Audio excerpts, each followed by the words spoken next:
ഒരു ഞായറാഴ്ച രാവിലെ അപ്പനും അമ്മയും 3 മക്കളും അടങ്ങുന്നൊരു വീട്ടിലേക്ക് നമ്മുടെ ശ്രദ്ധയെ തിരിക്കാം. ഞാൻ ഈ ഹോളിഡേ പാക്കേജ് എല്ലാം ചെക്ക് ചെയ്ത് മടുത്തല്ലോ. നോക്കുന്നതെല്ലാം ഓഫറാണ്. എന്താണ് ബുക്ക് ചെയ്യേണ്ടതെന്ന് ഒരു പിടുത്തവും കിട്ടുന്നില്ല. നമ്മൾ മാത്രമുണ്ട് ഇതൊക്കെ നോക്കാനും തപ്പാനും ഒക്കെ. നിങ്ങൾ ഇങ്ങനെ രാവിലെ തൊട്ട് തോണ്ടി തോണ്ടി ഇരുന്നോ മനുഷ്യ. ദേ ആ കിച്ചണില് പാത്രങ്ങൾ മിനിറ്റിന് കൂടിക്കൊണ്ടിരിക്കുക കേട്ടോ. ഓ പിന്നെ മിനിറ്റിന് പാത്രം കുന്നൂടാ. ഇതന്നെ വല്ല ഹോട്ടലും ആണോ? ഒരു കാര്യം ചെയ്യേ, ഇതെല്ലാം കൊണ്ട് വല്ല ചാരിറ്റിക്കും കൊടുത്തിട്ട് നമുക്കിനി ഡിസ്പോസിബിൾ ഐറ്റംസ് മാത്രം അങ്ങോട്ട് യൂസ് ചെയ്യാം. ദേ മനുഷ്യ, വലിയ ഡയലോഗ് അടിക്കാതെ എന്തെങ്കിലും പ്രയോജനമുള്ള കാര്യം പോയി ചെയ്തൂടെ? ഈ കുടുംബത്തിനായിട്ട് ഒരു അവധിക്കാലം ആസൂത്രണം ചെയ്യുന്നത് പ്രയോജനകരമല്ലേ മോളമ്മേ? അഭിനന്ദിക്കാൻ അറിയില്ലെങ്കിലും അപമാനിക്കാതിരുന്നൂടെ? ഓ തീർച്ചയായും. എൻ്റെ അപ്പ ആസൂത്രണത്തിൻ്റെ ക്രിയേറ്റർ അല്ലേ അപ്പ? എൻ്റെ അപ്പ ഉള്ളതെല്ലാം ആലോചിക്കും. മണിക്കൂറുകളും ദിവസങ്ങളും എടുത്ത് ആലോചിക്കും. രാത്രിയും പകലും ഇത് തന്നെ. എന്നിട്ട് അവസാനം പോകുന്നതോ ലണ്ടൻ ബ്രിഡ്ജ് കാണാൻ. ഹോ, കണ്ട് അവിടുത്തെ കല്ലും മണ്ണും വരെ എനിക്ക് കാണാപ്പാടോ. മോനെ, അപ്പനിട്ട് തന്നെ കൊട്ടടാ കുട്ടാ. ദേ അപ്പ, അപ്പൻ്റെ ഇളയ സന്തതി ഡേവിഡിനെ നോക്കൂ, സ്വയം പ്രസംഗിക്കുന്നു. എന്നാലും ഈ കുടുംബത്തിൽ ആർക്കുമില്ലാത്ത ഉത്സാഹം ഇവൻ എവിടുന്ന് കിട്ടിയോ എന്തോ. ഡാ ഇവിടെ നോക്ക്, ഇങ്ങോട്ട് നോക്കാൻ. എന്തോന്നാ നീ പഠിക്കുന്നേ? നിങ്ങളോ പഠിക്കുന്നില്ല, എന്നെ അതിന് സമ്മതിക്കുന്നതുമില്ല. വാട്ട് ഇസ് ദിസ് ചേട്ടായി? ഞാനിപ്പോൾ പഠിക്കുന്നത് ലാസ്റ്റ് വീക്ക് സൺഡേ സ്കൂളിൽ പഠിപ്പിച്ച ഭാഗമാണ്, ഓണസ്റ്റി ആൻഡ് ഡിസിപ്ലിൻ. അത് റിവൈസ് ചെയ്യുവാണ് ചേട്ടായി. പ്ലീസ് എൻ്റെ കോൺസെൻട്രേഷൻ കളയല്ലേ. ഓഹോ, ഓണസ്റ്റി അല്ലേ? ഒരു പക്ഷേ നീ അത് അപ്പനെ പഠിപ്പിക്കേണ്ടി വരും കുട്ടാ. പിന്നെ കുറച്ച് സത്യസന്ധത വിൽക്കാനുണ്ടേൽ ആവശ്യക്കാർക്ക് വിട്ടിട്ട് നീ ഇത്തിരി പൈസ എനിക്കതാ. എനിക്കൊരു ഫോൺ വാങ്ങാനാടാ കുട്ടാ. മോനെ, ഇതൊക്കെ നീ പഠിച്ചു. പക്ഷെ സൺഡേ സ്കൂളിന്റെ പഠിത്തത്തിനൊക്കെ സെക്കൻഡ് പ്രയോറിറ്റി കൊടുത്താൽ മതി. നമ്മുടെ സ്കൂളിലെ കാര്യങ്ങളായിരിക്കും നമ്മൾ ആദ്യം പ്രയോറിറ്റി കൊടുക്കേണ്ടത്. സൺഡേ സ്കൂളിൽ പഠിച്ചാൽ ചിലപ്പോൾ നീ ഒരു ടീച്ചർ ആകുമായിരിക്കും, ഹെഡ് മാസ്റ്റർ ആകുമായിരിക്കും. എന്നാ പോട്ടെ, അതിലും അപ്പുറം പോകുമായിരിക്കും. പക്ഷേ ഇതിന് നിനക്ക് പൈസയൊന്നും കിട്ടത്തില്ല. ശമ്പളം ഇല്ലാത്ത പരിപാടിയാടാ ഇതൊക്കെ. നിനക്കൊക്കെ ആര് പിന്നെ പെണ്ണ് തരും? അമ്മയും കൂടി ഇങ്ങനെ പറയരുത്. സൺഡേ സ്കൂൾ ഏറ്റവും ഇമ്പോർട്ടൻ്റ് ആണ്. ദൈവത്തിന്റെ വഴി എങ്ങനെ ഫോളോ ചെയ്യണമെന്ന് നമ്മളെ പഠിപ്പിക്കുന്നത് അവിടെയാണ്. ജീവിക്കാനുള്ള പണമൊക്കെ വേണം, ബട്ട് അത് ദൈവം തക്ക സമയത്ത് തരും. ഞാൻ എൻ്റെ സ്കൂളിലെ കാര്യം നന്നായി ചെയ്യുന്നുണ്ട്, പക്ഷേ എനിക്കിത് കഴിഞ്ഞേ ഉള്ളൂ എന്തോ. അതെ, തള്ളൻ പിള്ളേരൊന്നും നിർത്തിക്കേ. ഡേവിഡ്, നമുക്ക് കുറച്ച് ലേറ്റ് ആയിട്ട് മെയിൻ സർവീസിന് പോകാം. സൺഡേ സ്കൂളിന് പോകാൻ നിന്നാൽ ഇന്നിനി ടൈമിംഗ് മൊത്തത്തിൽ കുളമാവും. പപ്പ, ഞാൻ ഇന്ന് സൺഡേ സ്കൂൾ അവോയ്ഡ് ചെയ്താൽ ദൈവം ഇന്ന് എന്നെ പഠിപ്പിക്കാൻ ആഗ്രഹിക്കുന്നതെല്ലാം എനിക്ക് മിസ്സാകും. Please papa, I have to go. ഓ പെട്ട് അത് പാസ്റ്ററെ വിളിക്കുന്നേ. ഞാനിനി എന്താണോ പറയണ്ടേ? അച്ഛാ, നമ്മൾ നല്ല തിരക്കിലാണെന്ന് പാസ്റ്ററിനോട് പറയാം കേട്ടോ. Praise the Lord and good morning brother. എന്തൊക്കെയുണ്ട് വിശേഷം? സുഖമായിരിക്കുന്നോ? 3 ആഴ്ചയായി ചർച്ചിൽ നിങ്ങളെ കണ്ടിട്ട്. കഴിഞ്ഞ ആഴ്ച വരെ സുഖമില്ലായിരുന്നെന്ന് പറയാം. ഈ ആഴ്ച ഓക്കെ ആണല്ലോ? പാസ്റ്ററെ, അത് പിന്നെ വേറൊരു കാര്യം, ഇന്ന് ഫാമിലിയായി നിങ്ങൾ സൺഡേ സ്കൂളിൽ വരുന്ന കാര്യം പറഞ്ഞിരുന്നല്ലോ. സ്പെഷ്യൽ സൺഡേ സ്കൂളാണ് ഇന്ന്. പലതവണ സഭയിൽ അനൗൺസ് ചെയ്തതാ, വാട്സാപ്പിൽ മെസ്സേജ് വിട്ടതാ. പിന്നെ വ്യക്തിപരമായി കൂടി പറയുക എന്നുള്ളത് എൻ്റെ ഒരു ഉത്തരവാദിത്വമാണല്ലോ. പാസ്റ്ററെ, സൺഡേ സ്കൂളിനൊക്കെ ഞാൻ എന്തിനാ? ഒരു പ്രത്യേക സൺഡേ സ്കൂളാണ് നടക്കുന്നത്. പേരൻസും അതിൻ്റെ ഭാഗമാകേണ്ടത് അത്യാവശ്യമാണ്. അതാണ് ഞാൻ നിർബന്ധിക്കുന്നത്. പാസ്റ്റർ, ഇന്ന് നമുക്ക് കുറച്ചധികം തിരക്കുള്ള ദിവസമാണ്. കഴിഞ്ഞ 2 ആഴ്ചയായി മാറ്റിവെച്ച കുറേ കാര്യങ്ങളുണ്ട്. അത് ഇന്ന് തീർത്തില്ലെങ്കിൽ എനിക്ക് നല്ല പണി കിട്ടും. നാളെ മുതൽ ഡ്യൂട്ടിയുണ്ട്. തന്നെയല്ല, എൻ്റെ അമ്മയ്ക്ക് സുഖമില്ല. എനിക്ക് അവരുടെ ഇൻഷുറൻസിൻ്റെ കുറച്ച് പേപ്പർ വർക്ക് ഓൺലൈനിൽ ചെയ്യുകയൊക്കെ വേണം. നാട്ടിൽ ഇതൊന്നും ചെയ്യാൻ വേറെ ആരുമില്ല. പപ്പ, അമ്മച്ചിക്ക് കുഴപ്പമൊന്നുമില്ലല്ലോ? എന്നെ 5 മിനിറ്റ് മുമ്പ് വിളിച്ചതാ. ഡേവിഡ്, നിന്നോട് അഭിപ്രായം ചോദിച്ചോ? എന്താ ബ്രദർ, എന്ത് പറ്റി? ഓക്കെ ആണോ? ഈ കൊച്ചൻ ഇവിടെ കിടന്ന് പിച്ചുമ്പേ പറയുവാന്നേ. 1 മിനിറ്റ് പാസ്റ്ററെ. ഡാ, മുതിർന്നവർ സംസാരിക്കുന്നതിനിടയ്ക്ക് ശല്യം ഉണ്ടാക്കരുത്, മേലാൽ. പറഞ്ഞ പാസ്റ്ററെ. അതവിടെ നിൽക്കട്ടെ. അമ്മച്ചിക്ക് എന്ത് പറ്റി? പറഞ്ഞില്ലല്ലോ ഒന്നും. ഓ സോറി പാസ്റ്ററെ, തിരക്കിനിടയ്ക്ക് പറ്റിയില്ല. അമ്മയ്ക്ക് എന്തോ പെട്ടെന്നൊരു വയ്യായിക. കൂടുതലൊന്നും എനിക്കറിയില്ല. പാസ്റ്റർ കട്ട് ചെയ്തിട്ട് വേണം എനിക്കൊന്ന് വിളിക്കാൻ. പ്രാർത്ഥിക്കാം ബ്രദർ, കേട്ടോ? ശരിയെങ്കിൽ നിങ്ങളുടെ കാര്യങ്ങൾ നടക്കട്ടെ. കഴിയുന്നിടത്തോളം ആത്മീയ കാര്യങ്ങളിൽ ഉപേക്ഷ വിചാരിക്കരുത്, കേട്ടോ? അപ്പോൾ ബൈ.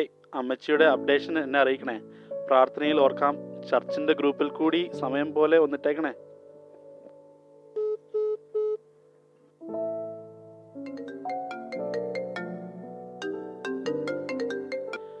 സോറി ബ്രദർ, ഡേവിഡിൻ്റെ കാര്യം ചോദിക്കാനായിരുന്നു. അവനൊന്ന് റെഡിയായി നിന്നാൽ ഞാൻ അവനെ അവിടെ വന്ന് കൂട്ടിക്കൊണ്ട് പൊക്കോളാം. നിങ്ങൾക്ക് പിന്നീട് മെയിൻ സർവീസിൽ വന്നാൽ മതി, അഥവാ സൺഡേ സ്കൂളിൽ വരാൻ കഴിഞ്ഞില്ലെങ്കിൽ. അത് പിന്നെ എന്നാ ശരി പാസ്റ്ററെ. പാസ്റ്റർ അവനെ കൂട്ടിക്കൊണ്ട് പോയിക്കോ, അവനിവിടെ റെഡിയായി നിന്നോളൂ. അപ്പോൾ ബൈ. ഓ Sunday school captain mister David ലോകത്തെ രക്ഷിക്കാൻ പോവുകയാണ്. ഓ യേശുവിന്റെ പിൻഗാമി. തൻ്റെ സ്വന്തം ഭവനത്തിൽ നിന്ന് പോലും യാതൊരുവിധ ആത്മീയ പിന്തുണയോ പരിഗണനകളോ ഡേവിഡിന് ലഭിച്ചിരുന്നില്ല. പകരം കളിയാക്കലുകളും കുറ്റപ്പെടുത്തലുകളും നിരുത്സാഹപ്പെടുത്തലുകളും മാത്രം. എങ്കിലും അവയിലൊന്നിലും അവൻ തളർന്നു പോയിരുന്നില്ല, മുൻപോട്ട് പോയിക്കൊണ്ടേയിരുന്നു. അങ്ങനെയിരിക്കെ അല്പം ചില നിമിഷങ്ങൾക്ക് ശേഷം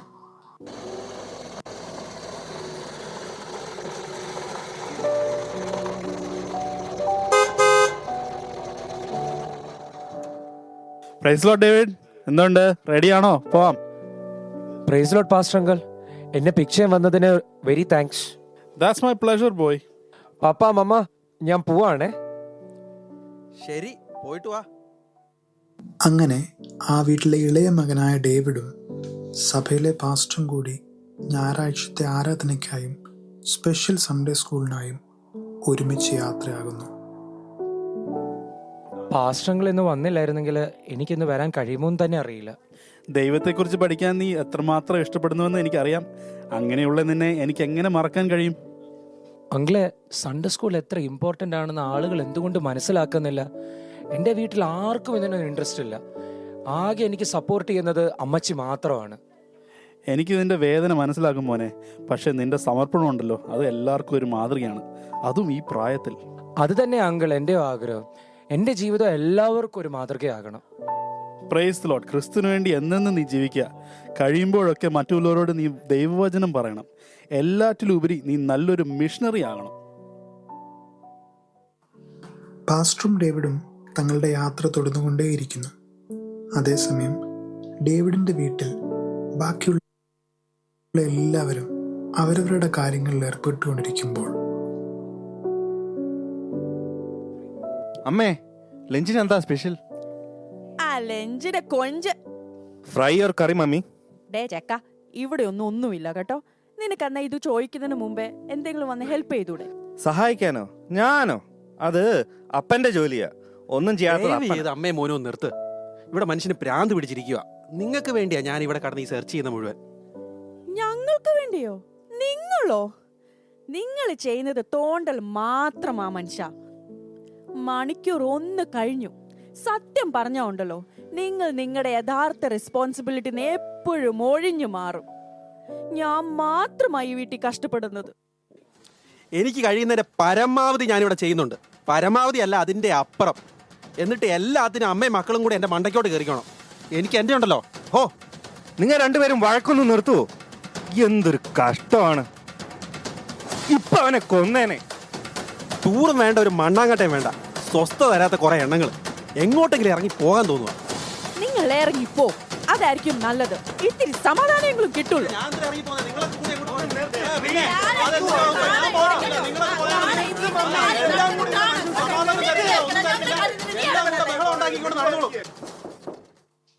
അങ്ങനെ ഒരു ചെറിയ കാര്യത്തിൽ തുടങ്ങിയ അവരുടെ തർക്കം നിയന്ത്രിക്കാവുന്നതിൻ്റെ അപ്പുറത്തേക്ക് കടന്നു പോകുന്നു. പരസ്പരം പോരടിച്ചും സാധനങ്ങൾ വലിച്ചെറിഞ്ഞും ആ ഭവനാന്തരീക്ഷം മുഴുവൻ മാറി മറിയുന്നു. പെട്ടെന്ന്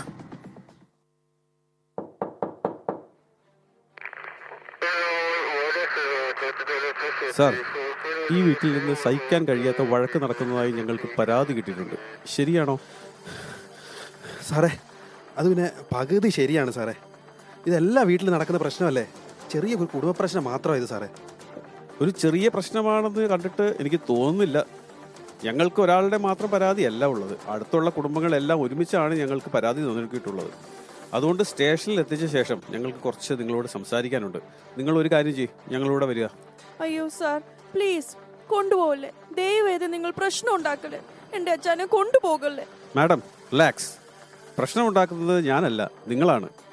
നിങ്ങൾ സഹകരിച്ചില്ലെങ്കിൽ ബലം പ്രയോഗിക്കേണ്ടി വരും. അത് എല്ലാവർക്കും കൂടുതൽ ബുദ്ധിമുട്ടുണ്ടാക്കും. സാർ, ഇതെന്തോ മിസ്അണ്ടർസ്റ്റാൻഡിങ് കാരണമാണ് അവർ അങ്ങനെ കംപ്ലൈൻ്റ് ഒക്കെ ചെയ്തത്. ഞങ്ങൾ ഇവിടെ ജീവിക്കേണ്ടവരാ. നാട്ടുകാരൊക്കെ ഇതറിഞ്ഞാൽ ഞങ്ങളുടെ അഭിമാന പ്രശ്നം, ഞങ്ങളുടെ കുഞ്ഞുങ്ങളുടെ ഭാവി, ഞങ്ങൾ പിന്നെ ഇവിടെ എങ്ങനെ ജീവിക്കും, എങ്ങനെ ആൾക്കാരുടെ മുഖത്ത് നോക്കും?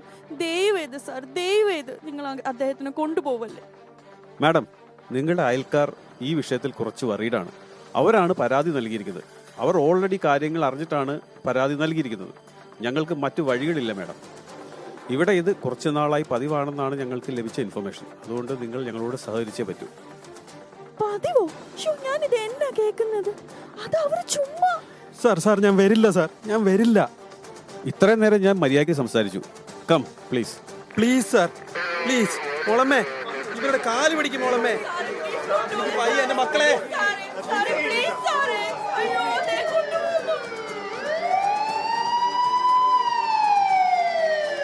അയ്യോ ദൈവമേ, എന്തൊക്കെയാ ഇവിടെ നടക്കുന്നത്?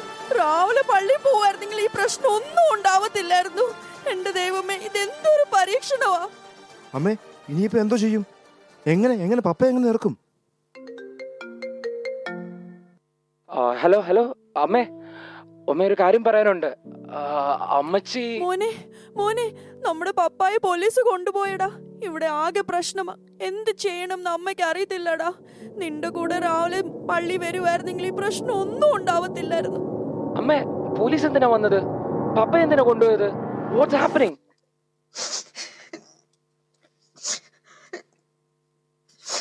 അമ്മ വിഷമിക്കാതെ. എന്താ ഉണ്ടായത് ആക്ച്വലി? ഞാൻ പാസ്റ്ററിനോടൊന്ന് പറയട്ടെ. മോനെ, മോൻ പോയി പാസ്റ്ററിനോട് പറ. പക്ഷെ വേറെ ആരും കേൾക്കാതെ മോൻ പോയി പറയണം കേട്ടോ.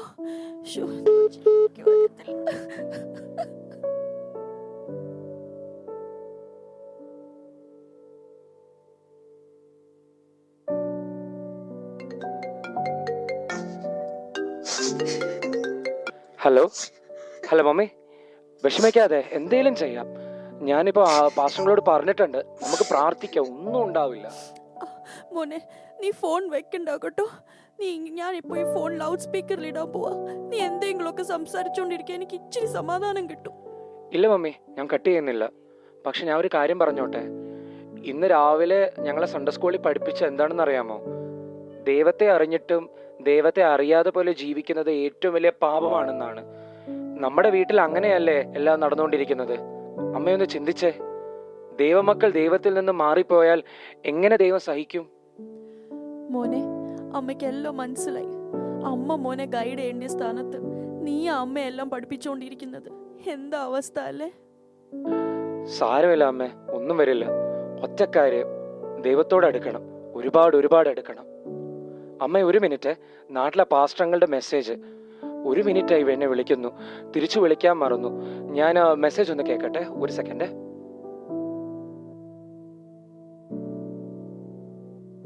അമ്മേ, ഒരു ബാഡ് ന്യൂസ് ഉണ്ട്. ഇനിയും ദുഃഖ വാർത്തയോ? എന്താ മോനെ അത്? എന്താ മോനെ, കാര്യം പറ. എനിക്ക് ഈ ഇവിടുത്തെ പ്രശ്നങ്ങൾ കാരണം എനിക്ക് തലയ്ക്ക് ഒരു വെളിവില്ല. മോനെ പറ. അമ്മേ, നമ്മുടെ അമ്മച്ചി മരിച്ചു അമ്മേ. നമ്മുടെ അമ്മച്ചി പോയി. അയ്യോ മോനെ, നീ എന്തായി പറയുന്നേ? എന്റെ ദൈവം, ഇത് എന്തൊരു പരീക്ഷണമാ. എന്തിനു പറയണം, ഞങ്ങൾ ഇതെല്ലാം അർഹിക്കുന്നുണ്ട്. ഇന്നലെയും കൂടെ ഞാൻ അമ്മച്ചിയോട് സംസാരിച്ചേ ഉള്ളായിരുന്നു. അമ്മച്ചിയാണെങ്കിൽ ദൈവത്തെ കുറിച്ച് മാത്രമേ സംസാരിക്കത്തുള്ളൂ. ഇന്നലെ സംസാരിച്ചപ്പോ അമ്മച്ചിക്ക് യാതൊരു കുഴപ്പമുണ്ടെന്ന് തോന്നിയുമില്ല. എന്റെ അമ്മച്ചി, ഇന്നലെ ഞാൻ സംസാരിച്ചതാ, പദവിലും കൂടുതൽ. She was perfectly fine. അമ്മേ, പക്ഷേ ദൈവത്തിനൊരു സമയമില്ലേ? നിങ്ങൾ മിണ്ടിയല്ലോ, എനിക്ക് അതിനും കഴിഞ്ഞില്ല. കരയാൻ പോലും അർഹതയില്ല എനിക്ക്. അമ്മ അവസാനം വരെ ദൈവത്തെ സേവിച്ച് മാത്രം ജീവിക്കണമെന്നേ ആഗ്രഹിച്ചിട്ടുള്ളൂ. നമ്മളോ എന്തിനൊക്കെയോ വേണ്ടി. കർത്താവേ, ഞങ്ങളുടെ ജീവിതത്തിൽ ഇത് എന്താണ് സംഭവിക്കുന്നത്? അവരുടെ ഭവനത്തിലെ കുടുംബനാഥനെ ചോദ്യം ചെയ്യാനായി പോലീസ് സ്റ്റേഷനിലേക്ക് കൊണ്ടുപോയതിനു ശേഷം നാട്ടിലെ അവരുടെ ഏറ്റവും പ്രിയപ്പെട്ട അമ്മച്ചിയുടെ വേർപാടറിഞ്ഞ് അവർ ഉള്ളം തകർന്ന് കരയുന്നു. ഒന്നിനു പുറകെ മറ്റൊന്നായി അവരുടെ കുടുംബത്തിലേക്ക് കാർമേഘം പോലെ അനർത്ഥങ്ങൾ ഭവിച്ചുകൊണ്ടേയിരിക്കുന്നു. ഇതേ സമയം പോലീസ് സ്റ്റേഷനിൽ തൻ്റെ പിതാവിരിക്കുന്ന റൂമിൻ്റെ തൊട്ടടുത്തിരുന്ന ആളുടെ ഫോണിൽ നിന്ന് യാദൃശ്ചികവശാൽ ഒരു ശബ്ദ സന്ദേശത്തിൻ്റെ ഭാഗം കേൾക്കാനിടയാകുന്നു. നമ്മൾ യേശുവിനെ പോലെ ജീവിക്കാൻ പഠിക്കുന്നത് സൺഡേ സ്കൂളിലാണ്. ആ ശബ്ദം അത് ഡേവിഡിൻ്റെ ആണോ? എൻ്റെ മോൻ്റെ ശബ്ദമാണോ അത്? അവൻ പറയുന്നത് പോലെ തന്നെ ഉണ്ടല്ലോ അത്. എൻ്റെ തോന്നലായിരിക്കുമോ? അല്ല സർ, ഇപ്പൊ പ്ലേ ചെയ്ത വീഡിയോ ഒന്നുകൂടി ഒന്ന് പ്ലേ ചെയ്യാവോ പ്ലീസ്? എന്തിനാ അങ്ങോട്ട് മാറി നിങ്ങൾ? സർ പ്ലീസ് സർ, ഒറ്റ തവണ. ചേട്ടാ, ഇത് വലിയ ശല്യമല്ലോ. എന്നാ കാണ്. നിങ്ങൾ ഇതൊക്കെ കണ്ടിട്ട് എന്തിനാ? നമ്മൾ യേശുവിനെ പോലെ ജീവിക്കാൻ പഠിക്കുന്നത് സൺഡേ സ്കൂളിലാണ്. ദൈവം നമ്മോട് സംസാരിക്കാൻ ആഗ്രഹിക്കുന്ന ഒരു സ്ഥലമാണ് സൺഡേ സ്കൂൾ. നിങ്ങളുടെ കുഞ്ഞുങ്ങളെയെല്ലാം ദൈവത്തിന് പ്രിയപ്പെട്ടവരാണ്. ദൈവത്തിന് അവരോട് സംസാരിക്കാൻ നിങ്ങളൊരു കാരണമാകൂ പ്രിയപ്പെട്ടവരെ. ദൈവം നിങ്ങൾക്കായി കാത്തിരിക്കുന്നു. അതെ, അത്രയും മതി. ബാക്കി വിശാലമായിട്ട് നിങ്ങൾ പിന്നെ കണ്ടോട്ടോ. സർ, ഇത് ആരാണ്? നിങ്ങൾക്കറിയാവുന്ന കുട്ടിയാണോ? ഇത് ഇന്ന് രാവിലെ ലണ്ടനിൽ നടന്ന ഏതോ ഒരു പ്രോഗ്രാമിൻ്റെ ഒരു ക്ലിപ്പാണ്. ആരോ ഇട്ടതാണ്. പല ലോക നേതാക്കളും ഇത് ഷെയർ ചെയ്തു. നിമിഷ നേരങ്ങൾ കൊണ്ട് ഈ വീഡിയോ അനേകർ ലക്ഷക്കണക്കിന് ആൾക്കാർ കണ്ടു. എനിക്കും എൻ്റെ ഒരു ഫ്രണ്ടാണ് ഇത് അയച്ചു തന്നത്. അവൻ എത്ര പരിജ്ഞാനത്തോടെയാണ് സംസാരിക്കുന്നത്. നിങ്ങൾ ഈ വീഡിയോ ഓൾറെഡി കണ്ടിരുന്നോ? ഇല്ലില്ല, ഞാൻ ഇപ്പോഴാണ് ഇത് കാണുന്നത്. പിന്നെന്താ, നിങ്ങൾ കണ്ടിട്ടുണ്ടോ ഈ കുട്ടിയെ? അതെ സാർ, എനിക്കറിയാം, നന്നായിട്ടറിയാം. കണ്ടിട്ടുമുണ്ട്, ഇന്നും കണ്ടതാ. എനിക്ക് അവനെ അറിയുള്ളൂ. ഞാൻ കണ്ടിട്ടുള്ളതുപോലെ ആരും അവനെ കണ്ടിട്ടുമില്ല. പക്ഷേ അവനെപ്പോലെ ഒരു നല്ലവനല്ല സാർ ഞാൻ. അതെൻ്റെ മകനാണ് സാർ, എൻ്റെ മകൻ. നിങ്ങളുടെ മകനോ? അയ്യോ, എനിക്ക് ചിരിക്കാൻ വയ്യായേ. അതെ സഹോദര, കള്ളമല്ല. ഇന്ന് രാവിലെ അവൻ്റെ ഒപ്പം പ്രാർത്ഥനാ കൂട്ടായ്മയ്ക്ക് പോയിരുന്നെങ്കിൽ ഇങ്ങനെ ഒന്നും എനിക്ക് നേരിടേണ്ടി വരുമായിരുന്നില്ല. ഇവിടെ നിങ്ങളുടെ മുൻപിൽ നാണം കെട്ട് തല കുനിക്കേണ്ടി വരത്തില്ലായിരുന്നു. എൻ്റെ മകൻ തന്നെ അവൻ, എൻ്റെ ജീവൻ്റെ ജീവൻ, എൻ്റെ ചോര. എൻ്റെ മകനുള്ള പരിജ്ഞാനം പോലും എനിക്കില്ലാതായി പോലും പോകുന്നത്. സാർ, നിങ്ങളുടെ അവസ്ഥ ഞങ്ങൾക്ക് മനസ്സിലാവുന്നുണ്ട്. നിങ്ങളെ മകനെ ഓർത്ത് തൽക്കാലം ഞങ്ങളിപ്പോൾ നിങ്ങളെ വിടുകയാണ്. ഇനി മേലാൽ ഇത് ആവർത്തിക്കരുത്. ഇനി ആവർത്തിച്ചാൽ നിങ്ങൾക്ക് കർശനമായ നടപടി നേരിടേണ്ടി വരും. താങ്ക് യു സാർ, ഒരുപാട് നന്ദിയുണ്ട് സാർ. ഇനി ഒരിക്കലും ഞാനിത് ആവർത്തിക്കില്ല സാർ.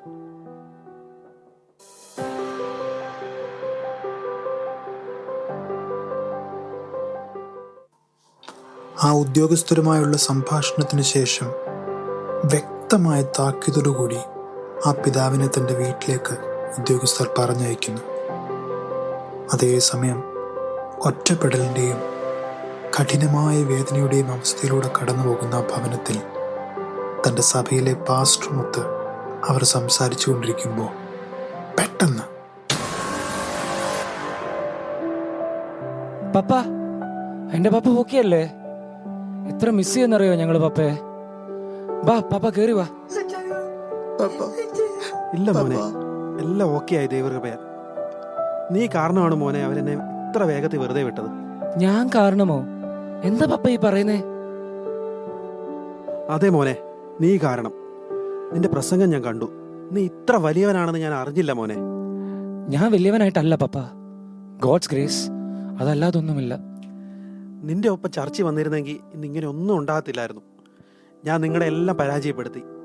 ഞാൻ ഏറ്റവും നല്ലതെന്ന് കരുതിയതൊക്കെ പാളിപ്പോയി. പക്ഷെ യഥാർത്ഥത്തിൽ പ്രധാനപ്പെട്ടത് ദൈവവും നമ്മുടെ കുടുംബവും ആയിരുന്നു. അത് ഞാൻ അവഗണിച്ചു. അതിനെനിക്ക് ശിക്ഷയും ലഭിച്ചു. എൻ്റെ അമ്മ എപ്പോഴും വിശ്വാസം ആദ്യം നിലനിർത്താൻ ഞങ്ങളോട് പറഞ്ഞു തരുമായിരുന്നു. ഞാൻ അതിനെയൊക്കെ പരിഹസിച്ചു.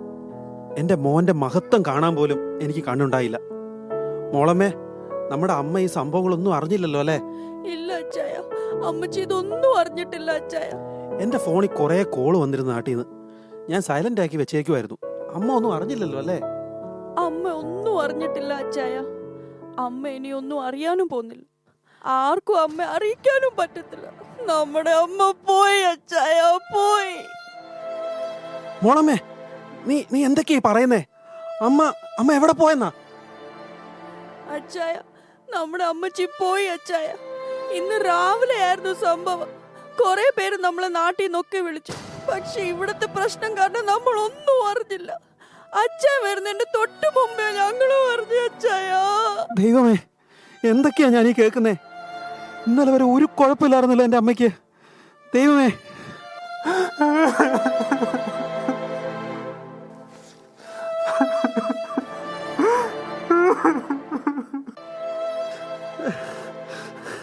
രാവിലെ ഞാൻ അമ്മയ്ക്ക് വയ്യാന്ന് പാസ്റ്ററിനോട് കള്ളം പറഞ്ഞു. സ്പെഷ്യൽ സൺഡേ സ്കൂളിലും ആരാധനയ്ക്കൊക്കെ പോകാതിരിക്കാൻ വേണ്ടി ഞാൻ എൻ്റെ അമ്മയെ, എൻ്റെ ദൈവമേ, ഇപ്പൊ എൻ്റെ അമ്മ ഈ ലോകത്ത് തന്നെ ഇല്ല. എന്ത് ക്രൂരനാ ദൈവമേ ഞാൻ. എൻ്റെ ദൈവമേ, അങ്ങേ തള്ളിപ്പറയാൻ എനിക്ക് സാധിച്ചു. എനിക്ക് മനസ്സിലാകുന്നില്ല. എന്നോട് ക്ഷമിക്കണം ദൈവമേ. ഞാൻ എൻ്റെ സ്വന്തം ലോകത്തിൽ കുടുങ്ങി. ഇന്നലെ എന്നെ വിളിച്ചിരുന്നു, പക്ഷെ കോൾ എടുക്കാൻ പറ്റിയില്ല. എന്നെ ഏറ്റവും കൂടുതൽ സ്നേഹിച്ചത് എൻ്റെ അമ്മച്ചിയാണ്. പക്ഷെ ഞാൻ ദൈവമക്കളെ, ദൈവത്തിന് എല്ലാത്തിനും ഒരു സമയമുണ്ട്, ഉദ്ദേശവുമുണ്ട്. ഒരുപക്ഷെ ദൈവത്തെ അറിയുവാനും ദൈവത്തെ സ്നേഹിക്കുവാനും ഒക്കെയുള്ള മുഖാന്തരങ്ങളായിരിക്കും ഇതൊക്കെ. അങ്കിളെ, ഡേവിഡിൻ്റെ ആത്മാർത്ഥതയെ ഞാൻ ചിരിച്ചു പുച്ഛിച്ചു. പക്ഷേ ഇപ്പോൾ ഞാൻ എത്ര ബുദ്ധിയില്ലാത്തവനാണെന്ന് എനിക്ക് മനസ്സിലായി. David, I am really sorry my brother. It's okay. ദൈവം തന്നിലേക്ക് തിരിയുന്നവരോട് ക്ഷമിക്കുമെന്നാണ് സൺഡേ സ്കൂൾ ടീച്ചർ എപ്പോഴും ഞങ്ങളെ പഠിപ്പിച്ചുകൊണ്ടിരിക്കുന്നത്. നമ്മൾ തെറ്റുകളെല്ലാം മനസ്സിലാക്കി ദൈവത്തെങ്കിലേക്ക് മടങ്ങി വരണമെന്നാണ് അമ്മച്ചി എപ്പോഴും ആഗ്രഹിച്ചിരുന്നത്. നമ്മളിപ്പോൾ അതാണ് ചെയ്തുകൊണ്ടിരിക്കുന്നത്. ഈ നിമിഷം വേദനാജനകമാണെങ്കിലും ഒരു പശ്ചാത്താപത്തിനുള്ള അവസരം കൂടിയാണ്. അമ്മയുടെ ജീവിതം ദൈവത്തിൻ്റെ സ്നേഹത്തിൻ്റെ സാക്ഷ്യമായിരുന്നു. അവരുടെ പ്രാർത്ഥനകൾ പാഴായി പോകാൻ നിങ്ങളെ അനുവദിക്കരുത്. പാസ്റ്റർ, സ്റ്റേഷനിൽ ഡേവിഡ് സംസാരിക്കുന്ന ആ വീഡിയോ, ഇതൊക്കെ എപ്പോഴാണ് സംഭവിച്ചേ? സൺഡേ സ്കൂളിൻ്റെ ഇമ്പോർട്ടൻസിനെ പറ്റി എത്ര ശക്തമായി അവൻ സംസാരിക്കുന്നത്. ഞാൻ എത്രത്തോളം ഗതികെട്ടവനാണെന്ന് ആ വീഡിയോ കണ്ടപ്പോഴാണ് എനിക്ക് മനസ്സിലായത്. അത് ഇന്നത്തെ സ്പെഷ്യൽ സൺഡേ സ്കൂൾ കഴിഞ്ഞിട്ടുള്ള ഔട്ട്റീച്ചിൽ അവൻ പ്രസംഗിച്ചതാണ്. വളരെ അസാധ്യമായ രീതിയിൽ ദൈവം ഇന്ന് അവനെ ഉപയോഗിച്ചു. അവനെ മാത്രമല്ല, പല കുഞ്ഞുങ്ങളെയും. നമ്മുടെ കുഞ്ഞുങ്ങളുടെ വ്യത്യസ്തമായ പല പ്രോഗ്രാമുകൾ ഉണ്ടായിരുന്നു. യഥാർത്ഥത്തിൽ ഇതിനെല്ലാം നേരിട്ട് സാക്ഷികളാകേണ്ടവരായിരുന്നു നിങ്ങൾ. അവിടെ ഉണ്ടായിരുന്ന പലരും ഡേവിഡിൻ്റെ പപ്പയും അമ്മയെയും കുറിച്ച് ചോദിക്കുവാനിടയായി. ദൈവത്തോട് ഇത്ര ആത്മാർത്ഥതയുള്ള ഈ മകൻ്റെ പേരൻസ് അപ്പോൾ എത്രമാത്രം ദൈവത്തെ സ്നേഹിക്കുന്നവരായിരിക്കുമെന്ന്. സാരമില്ല, ദൈവത്തിന് നിങ്ങളെ ഉപയോഗിക്കുവാൻ കഴിയും. ദൈവം നിങ്ങളെ ഒരുപാട് സ്നേഹിക്കുന്നു. കുറവുകൾ ഏറ്റുപറഞ്ഞ് ദൈവത്തിലേക്ക് മടങ്ങി വരിക മാത്രമാണ് നിങ്ങൾ ഇനിയും ചെയ്യേണ്ടത്. പപ്പ, ദൈവത്തിലേക്ക് തിരിയാൻ ഒരിക്കലും ലേറ്റ് ആയിട്ടില്ലെന്ന് അമ്മച്ചി എപ്പോഴും പറയുമായിരുന്നു. എല്ലാ ദിവസവും നമുക്കെല്ലാവർക്കും, പ്രത്യേകിച്ച് നിങ്ങൾക്ക് വേണ്ടിയും പ്രാർത്ഥിച്ചിരുന്നു അമ്മച്ചി. അമ്മ, ഇന്ന് അമ്മ കൂടെയില്ല. ഇല്ലെങ്കിൽ ഞാൻ പറയുക, ഇതെൻ്റെ കർത്താവിൻ്റെ നാമത്തിലുള്ള വാക്കാണ്. ഞാൻ ഒരിക്കലും വിശ്വാസത്തെ പരിഹസിക്കില്ല. അമ്മയുടെ വിടവ് ഞാൻ നികത്തും. നമുക്കൊന്ന് പ്രാർത്ഥിക്കാം. കർത്താവേ, അമ്മയുടെ ജീവിതം കൊണ്ട് ഇവർ ഈ കുടുംബത്തിൽ നട്ടുപിടിപ്പിച്ച വിശ്വാസത്തിൻ്റെ വേരുകൾ അത് വാക്കുകൾക്കും അതീതമാണ്. എന്നാൽ അവിടെ നിന്ന് ഒരുപാട് ഈ കുടുംബം അകന്നുപോയി. പക്ഷേ അങ്ങ് കരുണയുള്ള ദൈവമായതുകൊണ്ട് മാത്രം ഇന്നും ഞങ്ങളൊക്കെ നിലനിൽക്കുന്നു. ഞങ്ങൾ നന്ദി പറയുന്നപ്പ. ദൈവം ഇവരുടെ കുറവുകൾ എല്ലാം ക്ഷമിച്ച് ഇവരെ അങ്ങയുടെ മാറിൽ ഇവരെ ചേർത്ത് കൊള്ളണമേ, ആശ്വസിപ്പിക്കുമാറാണമേ. ആമേൻ. പ്രാർത്ഥിച്ച് ആമേൻ പറഞ്ഞതും ആ പിതാവിൻ്റെ ഫോണിലേക്ക് ഒരു മെസ്സേജ് വരുന്നു. അതിൽ ഇപ്രകാരം ഒരു ചെറിയ വീഡിയോ ആയിരുന്നു. മക്കളെ, നമുക്കൊരു വചനം പഠിച്ചാലോ? അപ്പം നമുക്ക് നമ്മുടെ ബൈബിളിൽ നിന്ന് ഒരു വചനം പഠിക്കാം. ഇന്ന് നമുക്ക് സദൃശ്യവാക്യം 22:6 പഠിക്കാം.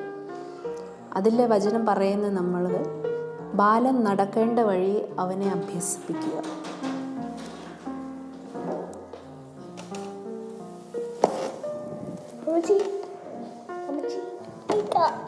Are you okay? I'm okay. Amachi, Enika, wake up. Amachi, Amachi, Amachi.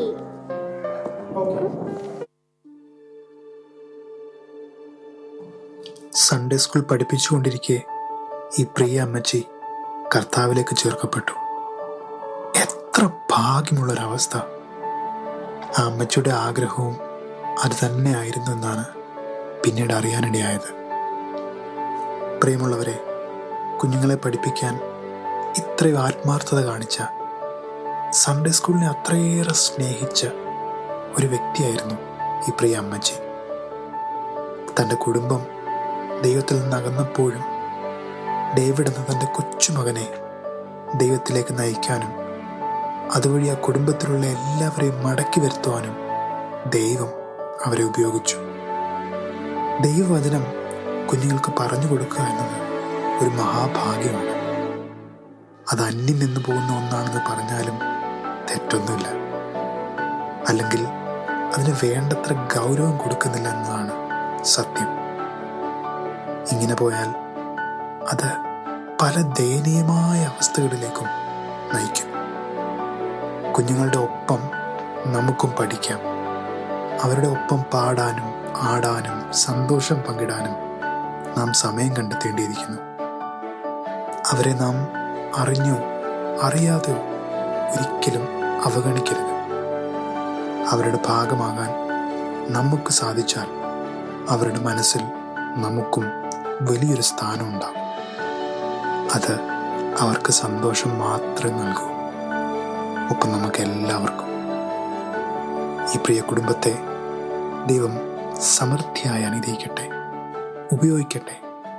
കർത്താവിനായി എന്നും നിലനിൽക്കട്ടെ. God bless you.